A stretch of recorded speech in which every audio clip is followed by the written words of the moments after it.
इस कहानी की शुरुआत होती है मेन कैरेक्टर से, जिसका नाम दायसंग रहता है। वो और उसका दोस्त घर से स्कूल जा रहे होते हैं साथ में, तभी उसकी आत्मा उसके बॉडी से अलग हो जाती है। फिर उसकी आत्मा हेल में चली जाती है।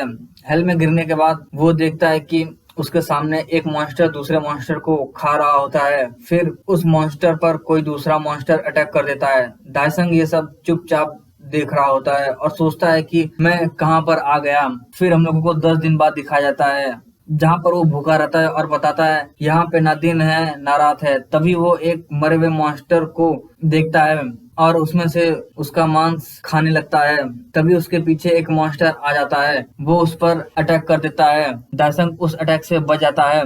फिर वो नीचे से पत्थर लेकर उसको मारता है। वो मॉन्स्टर वहां से चला जाता है। फिर वो रोने लगता है और बोलता है मॉम आई मिस यू। फिर हमें 39 डेज के बाद दिखाया जाता है, जहाँ पे दायसंग मॉन्स्टर को मार रहा होता है और बोलता है मैं उन सबको मार दूंगा। फिर हमें 51 डेज के बाद दिखाया जाता है, जहाँ पे दायसंग एक गुफा में मॉन्स्टर के मीट को खा रहा होता है। तभी उसके सामने कुछ दिखता है, जहाँ पे लिखा रहता है कि वो लेवल अप हो चुका है। फिर वो सोचता है कि क्या मैं पागल हो गया हूँ। फिर हमें 7 ईयर बाद दिखाया जाता है, जहाँ पर दायसंग मॉन्स्टर से लड़ रहा होता है और उसका लेवल 24 रहता है। वो बोलता है कि अब मैं बहुत से मॉन्स्टर को एक ही अटैक में मार देता हूँ। फिर हमें 24 ईयर बाद दिखाया जाता है, जहाँ पर वो एक जॉट से एक मॉन्स्टर से लड़ रहा होता है। उसके बाद हमें 51 ईयर बाद दिखाया जाता है, जहाँ पर वो एक ड्रैगन को मारकर उसके ऊपर बैठा रहता है और बोलता है ये बहुत अच्छा दिन था। उसके बाद हमें 80 ईयर्स के बाद दिखाया जाता है, जहाँ पर वो दूर से डिमन लॉर्ड के कैसल को देख रहा होता है और बोलता है मैं जल्द ही उस डिमन लॉर्ड से मिलूंगा जिसने मुझे यहाँ पर लाया। फिर हमें दिखाया जाता है कि वो उस कैसल के बाहर डिमन सोल्जर से लड़ रहा होता है और उन लोग को मार रहा होता है। तभी कोई डिमन बोलता है कि तुम्हारी हिम्मत कैसे हुई डिमन गॉड के गेट कीपर पर अटैक करने की, मैं तुम्हें मारकर मॉन्स्टर को खिला दूंगा।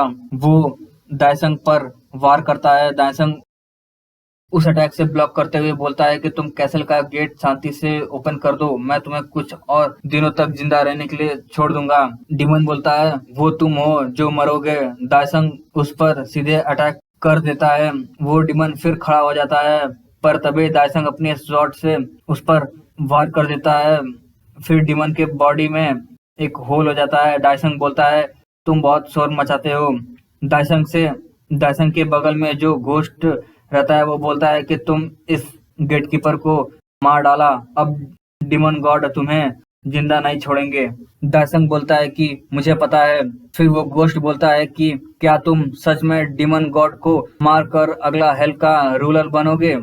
वो बोलता है कि मुझे इन सब में इंटरेस्ट नहीं। घोस्ट बोलता है क्यों तुम डिमन गॉड से लड़ रहे हो। डायसंग बोलता है मुझे यहाँ पर 80 ईयर्स हो गए, मैंने बहुत मॉन्स्टर से जिंदा रहने के लिए मैं उससे पूछूंगा कि उसने मुझे क्यों यहाँ पर लाया डिमन लॉर्ड। फिर हमें कैसल के अंदर दिखाया जाता है, जहाँ पे सारे मॉन्स्टर मरे रहते हैं। डायसंग बोलता है कि मैं तो आज मर ही जाने वाला था, और वो डिमन गॉड का भी सर काट चुका रहता है। तभी उसके स्क्रीन पर कुछ इंटरफेस आता है जिसपे लिखा रहता है कि क्या तुम अर्थ पर लौटना चाहोगे। दायसंग थोड़ा कंफ्यूज रहता है। वो सोचता है मुझे यहाँ आए 80 ईयर्स हो गए हैं, मैं हर रोज प्रार्थना करता था कि मैं यहाँ से फ्री हो जाऊं। तब ये घबराने की कोई बात नहीं है।